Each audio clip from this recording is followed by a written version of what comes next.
Une lueur d'évasion à la médiathèque François Mitterrand avec toute une étagère pleine de trésors à lire et 3 vitrines temporaires à contempler.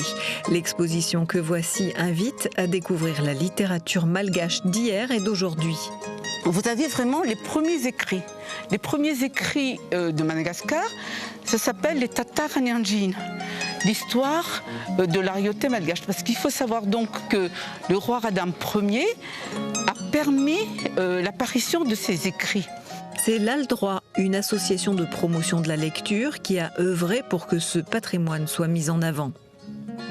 Nous avons donc souhaité, avec la médiathèque, qui a un peu plus d'une centaine de livres vraiment très intéressants sur Madagascar, sur sa culture. Donc notre premier travail a été de trouver des thèmes communs pour que les gens qui visitent l'exposition aient envie de connaître un peu plus la culture malgache en empruntant les livres qui sont à la médiathèque.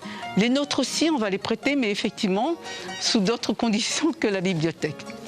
La littérature de Madagascar n'a que 160 ans. Les premiers écrits relatant l'histoire et les coutumes ont été rédigés par des religieux anglais.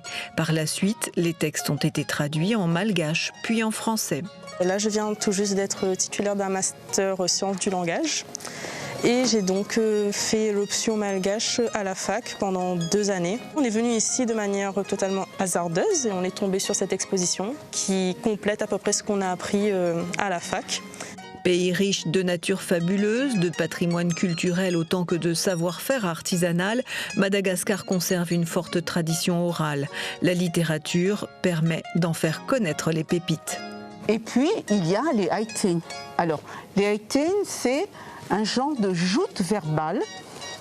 C'est un genre de poésie relativement courte et que des amoureux s'échangent pour essayer de séduire l'autre. Madagascar, sa culture hier et aujourd'hui. L'exposition est à découvrir jusqu'à la fin de la semaine prochaine. Les livres de la médiathèque, eux, sont disponibles toute l'année.